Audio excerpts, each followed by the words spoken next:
بسم اللہ الرحمن الرحیم۔ عام طور پر یہ اعتراض کیا جاتا ہے کہ اسلام نے عورت کو صرف ایک ہی خاوند کی اجازت دی۔ اس سلسلے میں 6 حکمتیں اور 6 وجوہات اس کی آج کی اس ویڈیو میں آپ کے سامنے رکھنے کی کوشش کریں گے۔ نئے احباب سے گزارش ہے کہ اس چینل کو سبسکرائب کر لیں تاکہ ایسی اسلامک ویڈیوز آپ تک آسانی سے پہنچتی رہیں۔ چنانچہ اس سلسلے میں حضرت مولانا اشرف علی تھانوی رحمۃ اللہ علیہ ایک جگہ رقم تراز ہے، حضرت فرماتے ہیں کہ عورت اولاد کے حق میں ایسی ہے جیسے زمین پیداوار کے حق میں، مگر پیداوار کو تو بوجہ تشابہ اجزاء یعنی ان کے اجزاء کے ایک جیسے ہونے کی وجہ سے برابر بانٹ سکتے ہیں، اس لیے اس کی شرکت میں کچھ حرج نہیں، مگر ایک عورت اگر چند مردوں میں مشترک ہو تو جب قضائے حاجت یعنی عورت سے صحبت کی ضرورت ہوگی تو اس صورت میں فساد اور جھگڑے کا اندیشہ ہے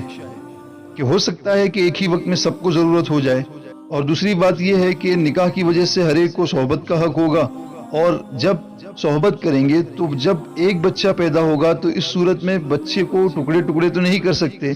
کہ اس طرح تقسیم کر کے اپنے پارے کو ہر کوئی لے جائے۔ اور متعدد اگر فرزند پیدا ہوتے ہیں تو چونکہ اولاد میں مذکر اور مؤنث ہونے میں، شکل اور صورت کے الگ الگ ہونے میں، اسی طرح اخلاق اور سیرت کے الگ الگ ہونے میں، اور قوت اور ہمت کے الگ الگ ہونے میں موازنہ ممکن نہ ہو سکے گا کہ میں کس کو لوں، تو ایسا نہیں ہو سکے گا کہ ایک کو لے کر اپنے دل کو سمجھا لیں۔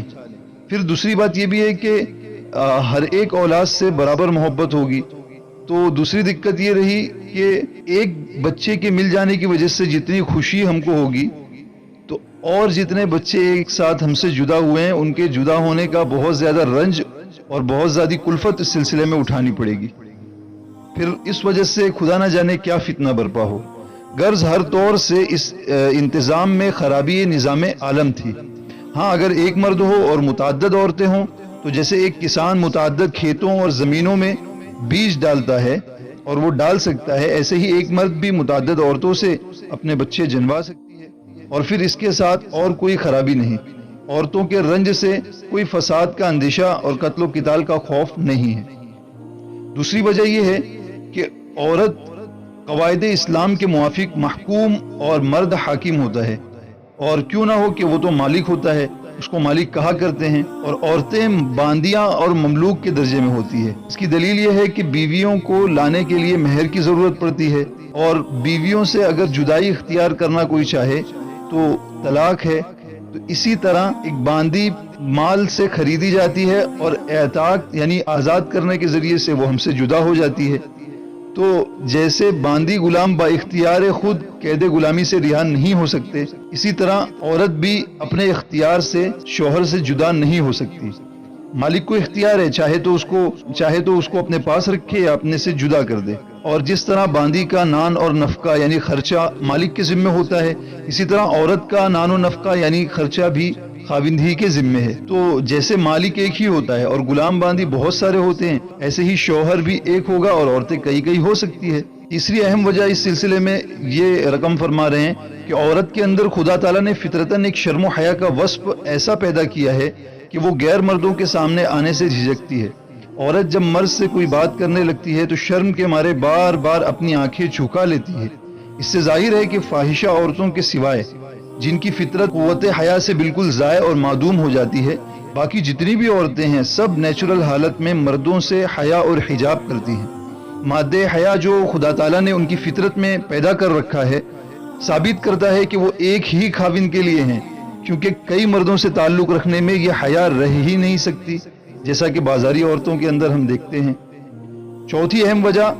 تجربہ اور مشاہدہ اس بات کی گواہی دیتا ہے کہ ایک مرد ضرورت کے وقت کئی بیویاں کر لے تو بھی سب کے ساتھ نباہ کر سکتا ہے، مگر ایک عورت 2 خاوند کی بیوی ہو کر کبھی نباہ نہیں کر سکتی۔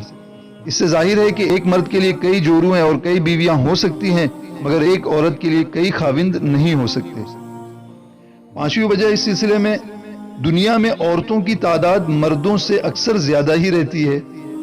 اور یہ امر صریح دلیل ہے اس بات کی کہ ایک مرد کے لیے کئی جوڑیں ہو سکتی ہے، مگر اس کے برعکس قدرت کی مرضی ہی نہیں۔ اگر اس کے برعکس مرضی ہوتی تو معاملہ بھی اس کے برعکس ہوتا، یعنی عورتوں کی تعداد مردوں کے مقابلے میں کم ہوتی، جبکہ ایسا نہیں ہے۔